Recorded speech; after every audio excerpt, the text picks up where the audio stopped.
ki khubor ka Batisi TV lawan ra shapi da ka Orange Nissan Loom so pho near Fire Brigade Shillong. Kinong Hikay School SSA kibadan hapo kasatri jong Meghalaya SSA School Association hagakhat arterik ubna nailor arajar arpuai kila pentip bakin sa pelong da kajing ki kabajay hanong ba Shillong kom sibenta ban penpau kajing persya halor kajing le menti jong ka sarkar jilla yaki mat jing dawa bakin Nong Hikay School SSA kila pensngo syakitendok skor jong ka sarkar menta la bon snem.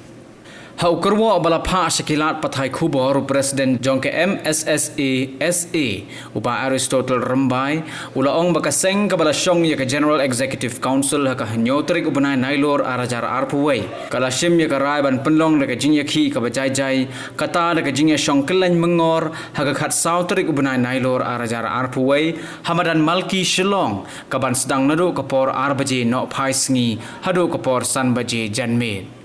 Sesulo ongru bahagani kajing yakhi kabajay ansaya shimbenta tang deki nongelam bahakmat jongka association kata tang naki block ki district badru naga state level. Habayatho yaki daw ki baka association kala shim ya karai ban penlong yagani kajing yakhi uba rembai ulaong bakani kajing yakhi kalong kum kadak ban penpau sya ka sarkar ya kajing ngap menti jong ka sarkar hakabayday bat kajing bempentrai kam yaki mat jing dawa ki baka seng kala lajbo hakamat ka sarkar nado ki khendiat snem ki baladab badang hagini ki khendiat sngi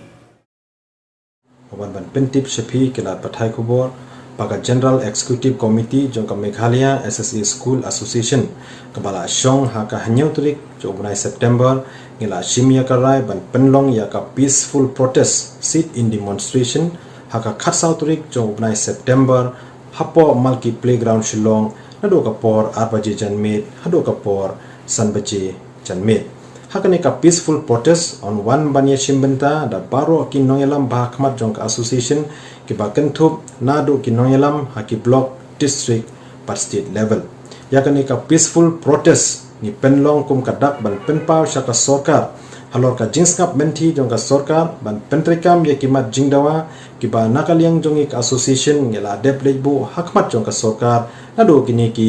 khendiat snem ki bala dep bat dang hagini ki khendiat sngi kini ki jingdawa ki kentum ban pentrekam ya ka page structure bat ban penkiu ya ka tulop jong ki khat 8000 sanspa sa phawengut ki Nong Hikay SSA ki padon hakachella Meghalaya ka baar ban penkendria ya baro khat 8000 sanspa sa phawengut ki Nong Hikay SSA napo ka State Implementation Society sapo ka State Education Department on regular basis katkum ka provision jong ka RT Act 2009 bat ka SSA RTE norms kabalai kawangi nak liang jong association ngidawa nak sarkar baka dai ban penlaj no ya ka tulop badang sa jongi lai banai kata jong banai June Julai pada Ogos bad gi kenturo ya baro ki Nong Hikay SSA ki badon haka jela Meghalaya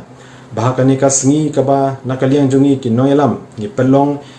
ya ka program jingi ki Shillong kata haka khat sautrik jong banai September ni kentu ya phi baro ki Nong Hikay SSA ba pinlet shala ki jong ki school bat ban pendep hok yala ka jong ka kamram